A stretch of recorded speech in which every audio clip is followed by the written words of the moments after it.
HP inflation is a feature, not a bug or a problem of gacha games. There it is. That's the hot take of the day. Now what do I mean by this?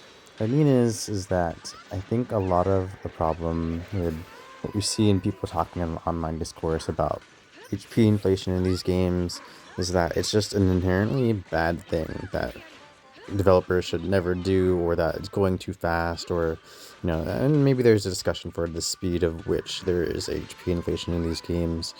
But at the end of the day, it's one of those things that's like a necessary evil. You think about the early games of Zenless Zone Zero, and people were just able to button mash and play completely blindfolded because the HP and the damage that we could do relative to that the HP was just so much higher than what was actually needed to play the game skillfully. So it was just a button masher that no one, the gimmick of like, oh, I could play this blindfolded was haha funny, but then it doesn't make for an engaging game.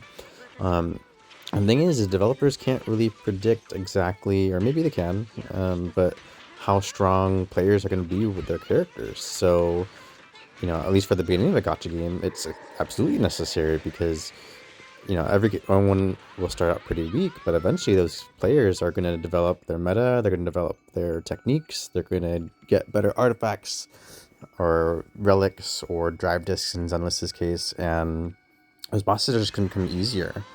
Early Genshin was so easy that, it kind of gave itself this reputation as this easy game that anyone can play and beat the end game. That was no big deal. And, it took a while for Genshin to kind of up its power creep, or its HP inflation, I should say. And I think, at one point it struck a balance that people really liked.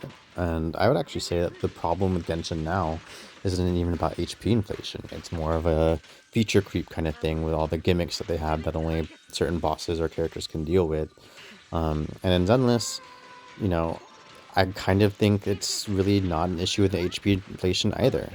Bosses have more HP than they did before, but that's kind of the nature of, first of all, just us getting better at the game, developing a meta, discovering new techniques and new team comps. But also, gacha games inherently need to sell these characters. Anyone who gets into these games need to understand that newer is better. That is just basic marketing. So characters have become stronger, and necessarily these bosses also need to become stronger or have higher HP. But, it's really how you look at it at that point, because it's not something that can be avoided in these games. It is something that's inevitable. And whether or not you see that as a challenge, like, that will tailor how you think about HP inflation. Because really, if you see it as like you're a victim of the devs making your characters worse, then that's just a terrible mindset. You're not going to have much fun playing these games. Yeah, sometimes it's going to suck that maybe the solution is just, you need to pay a little bit more money to get that new character or to get another copy of an old one.